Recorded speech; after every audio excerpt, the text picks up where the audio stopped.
Hi there, my name is Jim Turner, and I want to show you something here.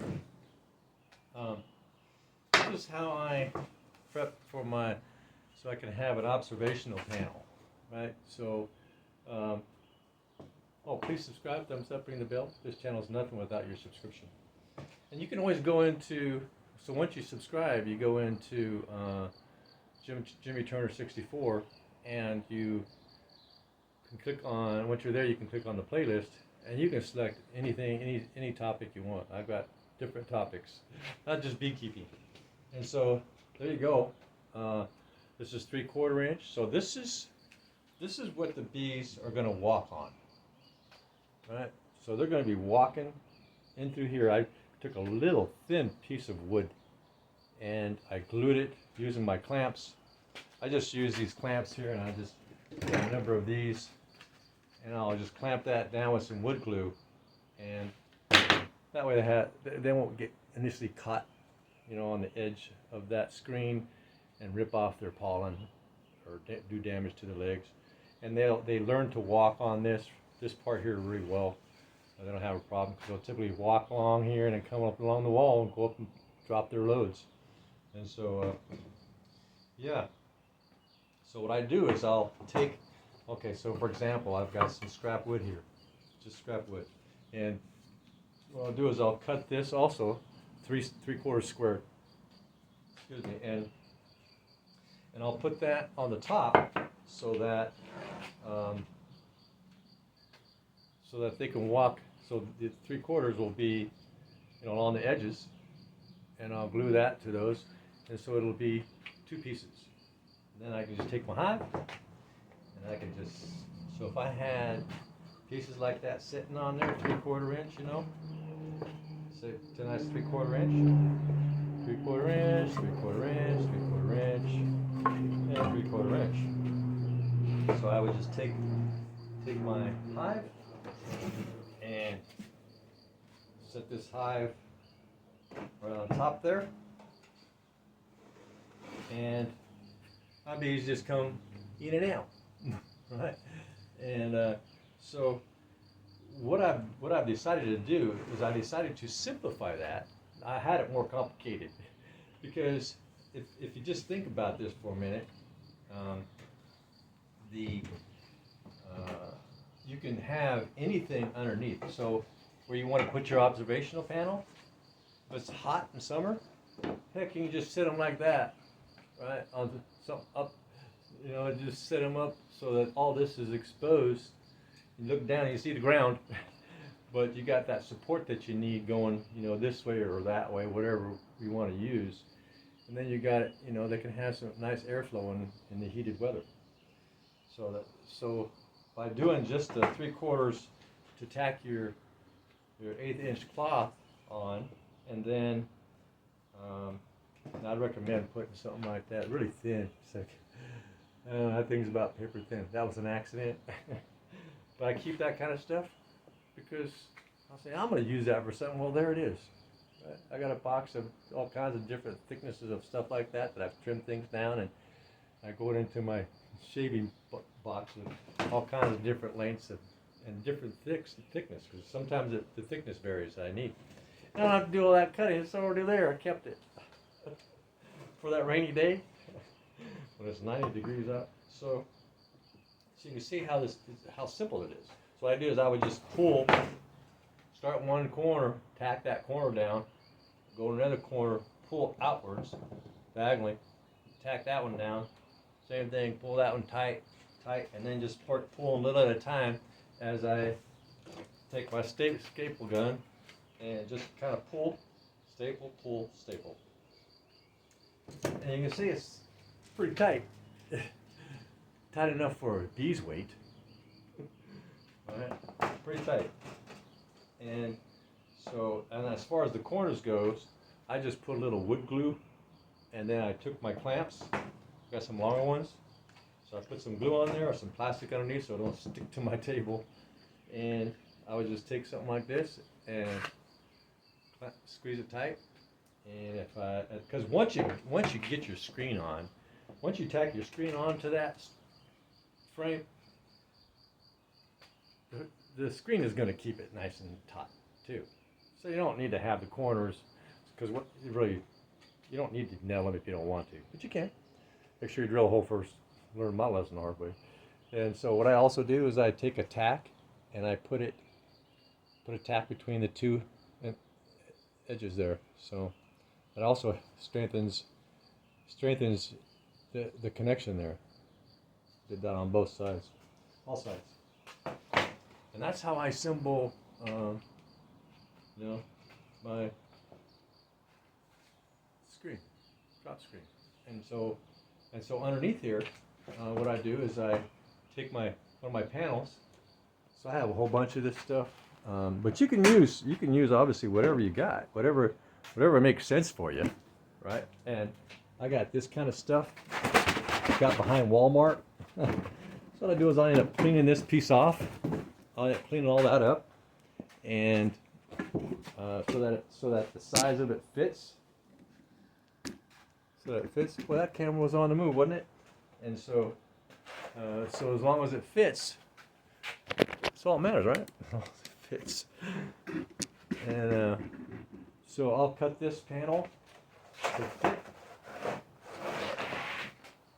so it fits just right on the inside dimensions. So, and then a little bit shorter on the sides, so it slides in easy. Now you can always take something and to make it so it's not floppy, like sloppy joes. Run some little thin pieces of wood underneath. Just glue them on there, and that way you don't have that flimsy. Well, I like mine a little bit flimsy because I like to take it into the sink and power spray it, because I got one of those sprayers in my sink. And just clean it right down, in the sink. And that's how I like to do mine. And so that's kind of it. Now, another thing that I think that's important to understand or know or have a heads up about is that there's things that get into our hives at certain times of the year, and we need to be alert on it. Sometimes we just don't pay attention to the little things, and that's what takes out our hive. And so I noticed for the first time these black gnat hive beetles, tiny little things, and they're beetles. I got a close-up look with my mini time magnifier. I says, "What the heck? That is a beetle." I thought it was a gnat, because the same size, pretty much. And so they were swarming in there by the thousands. I was pulling out thousands of them. I got a podcast of that. And so what I do is I got this tape and I run it around all my seams. Anywhere there's a seam, I use this tape. It's just masking tape. It's pretty durable. It'll tear off your paint. So if you put it on, it'll take off your paint. Now you can also use the blue stuff. The blue stuff works pretty good. That comes off without the paint coming off, if you painted your hive. Right. So I'll probably, but the blue stuff will come off over time. You're gonna have to keep either re-putting it back on the old stuff. You can. I reuse the old stuff. Just push it back on. Tighten it up with my hand, and so it sticks again. And it's still on there now, and I put it on there last fall, and this is June of 2025. And when I put it on, it was fall of 2024. So just keep pushing it back on until it sticks, But that's up to you. If you want to go through that stuff like crazy, that's me. I'm a cheapie. I save everywhere. If I save everywhere, I got more money to do other things with it, Save on a plastic baggie. You don't have to buy a plastic baggie.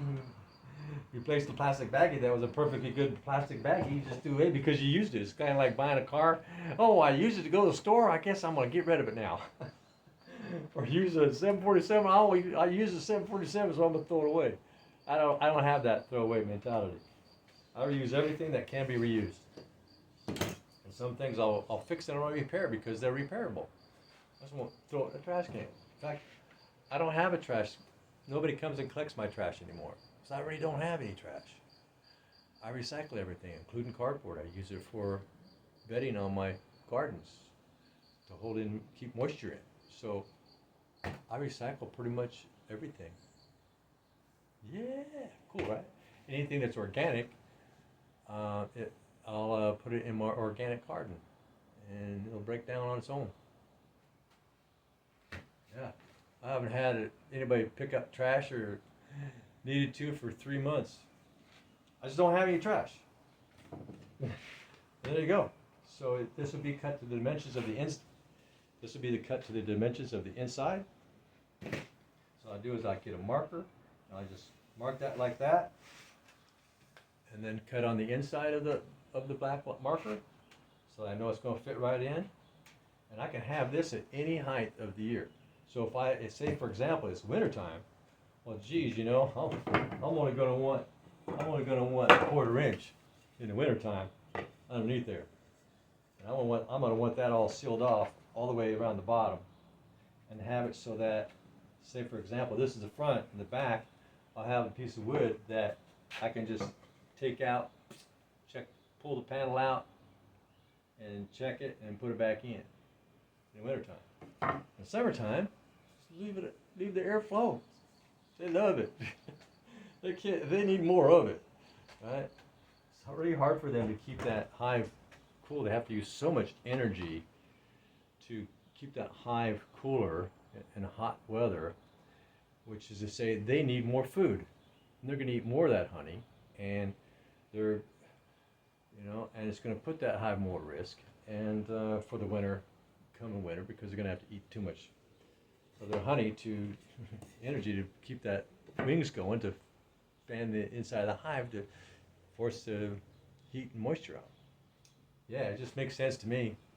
So if we can do this to all of our hives in the hot weather, and you can always get something where, say for example, we're going to get a cooler snap. You can have it up so there's a big open space here, and something that you can just slide right in that seals that bottom part. Something simple, so you can just slide right in there so that it'll be fine through that colder night. There's so many, it's just your imagination, think about where you live, geography-wise, right? Where do you live geographically? What kind of temperatures do you get at certain times of year, and just prepare for that. I'm here in Eugene, Oregon, and man, I tell you what, that was one of the mildest winters I've seen. Well, no, that's actually quite often. I think we had a brief snow, and that was it. And so it's just go by where you live, and I just use common sense. For me, it's just common sense. This is where I live. This is how things are, and I'm going to do things accordingly. And so there you go. Please thumbs up, subscribe, ring the bell, leave a comment. I'll respond to all my comments, especially the nice ones, the humble and the kind ones. Yeah, but I respond to all of them. I don't mind criticism. I misspeak a lot, but my podcasts are real. My podcasts are true. I don't pre-plan anything. I just say how it is. Let it flow, Let it go. And that's it, folks. All right. Have a nice life. Bye now.